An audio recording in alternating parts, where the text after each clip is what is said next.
Dynamic Success the Junior College. Enter to win. Masters in MPC and BPC. अस्सलाम वालेकुम नाज़रीन, आइए नज़र डालते हैं देश की राजधानी नई दिल्ली और उत्तर प्रदेश से कुछ खास खबरों पर।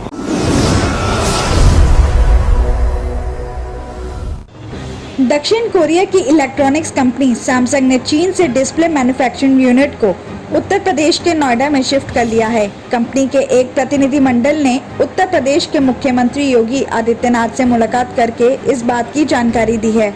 बता दें कि सैमसंग की प्लानिंग भारत में मैन्युफैक्चरिंग को बढ़ाने की है।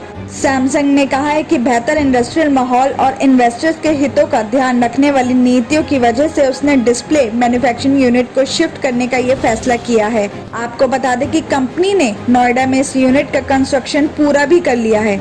आपको बता दें कि योगी आदित्यनाथ से मुलाकात करने वाले प्रतिनिधिमंडल में सैमसंग के साउथ वेस्ट एशिया के प्रेसिडेंट और केनकॉन्ग और कंपनी के दूसरे सीनियर मैनेजमेंट एग्जीक्यूटिव्स भी शामिल थे। तो वहीं सैमसंग की नोएडा फैक्ट्री को योगी आदित्यनाथ ने मेक इन इंडिया सेरेमनी की सफलता का एक बड़ा एग्जाम्पल बताया और उन्होंने कहा कि इससे उत्तर प्रदेश के युवाओं को राज्य में ही जॉब्स मिलने में मदद मिलेगी। दिल्ली में अनलॉक की शुरुआत के साथ ही दिल्ली पुलिस ने भी सख्त कार्रवाई की। पिछले मैच 20 दिनों के अंदर दिल्ली पुलिस ने चालान करके 7.15 करोड़ से ज्यादा जुर्माने की रकम वसूल की है। पुलिस अधिकारियों का कहना है कि कोविड नियमों में ढील देने के बाद पुलिस ने और ज्यादा कार्रवाई सख्त कर दी है और 31 मई 2021 से 19 जून के बीच 2800 से ज्यादा FIR दर्ज कर ली है और 2500 से ज्यादा लोगों को गिरफ्तार भी कर लिया है। दिल्ली पुलिस के अधिकारी का कहना है कि अनलॉक होने के बाद भी दिल्ली पुलिस की सख्ती लगातार जारी रहेगी। लोग कोविड के गाइडलाइंस का पालन करें क्योंकि तीसरी लहर की संभावना से भी इनकार नहीं किया जा रहा है। तो वहीं दिल्ली पुलिस के प्रवक्ता चिन्मय बिश्वाल ने बताया कि 31 मई से 6 जून के बीच पुलिस ने 13,300 ज्यादा लोगों के मास्क ना पहनने की वजह से चालान काटे थे। तो वहीं सोशल डिस्टेंसिंग का ध्यान में ना रखते हुए लोगों के 2,621 मामले दर्ज किए गए।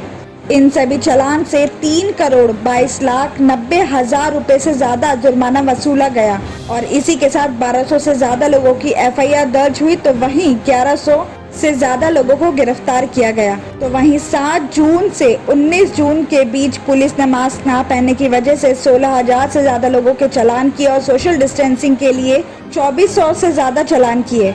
इसी तरह इन चालान से 3,92,58,000 रुपए वसूले गए। वहीं पुलिस ने 1500 से ज्यादा FIR दर्ज करके 1400 से ज्यादा लोगों को गिरफ्तार भी किया। तो वहीं अनलॉक होने के बाद नियम तोड़ने वाले दुकानदारों के खिलाफ भी जमकर मामले दर्ज हुए हैं।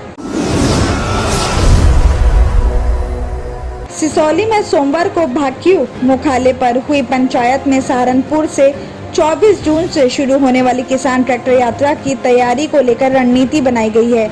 भाकियू के राष्ट्रीय अध्यक्ष चौधरी नरेश टिकैत ने कहा कि किसानों की ट्रैक्टर यात्रा अनुशासन के साथ की जाएगी। बताया जा रहा है कि ट्रैक्टर की यात्रा गाजीपुर बॉर्डर पर पहुंचकर खत्म हो जाएगी। तो वहीं नरेश टिकैत ने सरकार पर किसानों की अनदेखी करने का आरोप लगाया। उन्होंने कहा कि सभी किसान संगठन किसानों की जायज मांगों को लेकर ये प्रोटेस्ट कर रहे हैं। किसान ताकतवर सरकार के साथ लड़ाई लड़ रहे हैं और सरकार किसानों को छेड़ने का नतीजा भी जानती है। तो वहीं सभी राज्यों के किसानों की अलग अलग प्रॉब्लम्स हैं। गन्ने की प्रॉब्लम से सभी लोग परेशान हैं क्योंकि प्रदेशों में गन्ने के रेट्स अलग अलग हैं। नरेश टिकैत ने यह भी कहा कि बिजली के रेट्स काफी ज्यादा बढ़ गए हैं और उत्तर प्रदेश के मुकाबले हरियाणा में बिजली के रेट कम हैं। उन्होंने कहा कि GST लागू करने के बाद भी रेट अलग अलग नहीं होने चाहिए। तो वहीं डीजल के रेट आसमान छू रहे हैं। 97% किसान ट्रैक्टरों में डीजल यूज करके खेती करते हैं। सरकार 1 लीटर डीजल पर 40 से 45 रुपए टैक्स वसूल रही है। उन्होंने सरकार से किसानों को डीजल पर सब्सिडी देने की मांग की। तो वहीं नरेश टिकैत ने पुलिस प्रशासन पर भी गंभीर आरोप लगाते हुए पुलिस पर लूट का आरोप लगाया है। आगे उन्होंने कहा कि 24 जून से सहारनपुर से शुरू होने वाली ट्रैक्टर यात्रा में जिले के किसान मंसूरपुर भी शामिल होंगे और उसके बाद सिवाय टोल प्लाजा पर रात को आराम करने के बाद शुक्रवार सुबह रवाना होकर गाजीपुर बॉर्डर पहुंचेंगे। सभी किसान ट्रैक्टरों पर झंडे लगाकर डिसिप्लिन के साथ चलेंगे। किसानों के इसी डिसिप्लिन की वजह से ही भाकियू लंबे टाइम से किसानों की लड़ाई लड़ रही है। ग्रेटर नोएडा से खबर आ रही है कि इकोटेक 3 थाना एरिया के हल्द्वानी गांव में कंस्ट्रक्शन साइट पर राजमिस्त्री ने धारदार हथियार से हमला करके अपनी पत्नी की हत्या कर दी। शराब पीने से मना करने में झगड़ा हो गया और आरोपी पति गंगाराम ने इस वारदात को अंजाम दिया। इस मामले में मध्य प्रदेश के छतरपुर में रहने वाला राजा अहिरवार ने पुलिस को शिकायत करते हुए कहा है कि वो हल्द्वानी गांव में बन रहे 5 मंजिला फ्लैट में राजमिस्त्री का काम कर रहा है और उसने राजमिस्त्री का ही काम करने वाले अपने ममेरे भाई गंगाराम को भी 18 जून को यहाँ बुला लिया था और गंगाराम परिवार के साथ एक कंस्ट्रक्शन साइट पर रहकर काम कर रहा था। बताया जा रहा है कि सोमवार सुबह 8:30 बजे के करीब गंगाराम और उसकी पत्नी सपना के बीच झगड़े की आवाज आ रही थी। कुछ देर बाद आवाज बंद हो गई। आसपास के लोगों को लगा कि झगड़ा बंद हो गया और जब दोपहर करीब 1 बजे तक गंगाराम की पत्नी सपना काम पर नहीं आई तो पूछने पर गंगाराम ने बताया कि सपना की तबीयत खराब है। राजा और गंगाराम डॉक्टर को बुलाने के लिए साइट से निकले।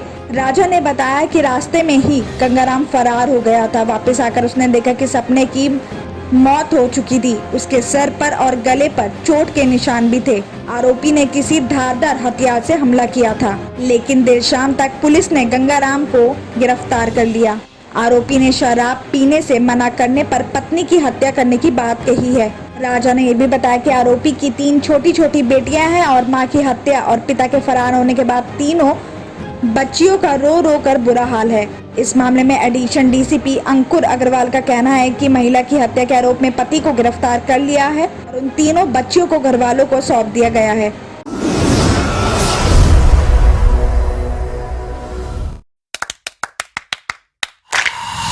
Dynamic Success the Junior College.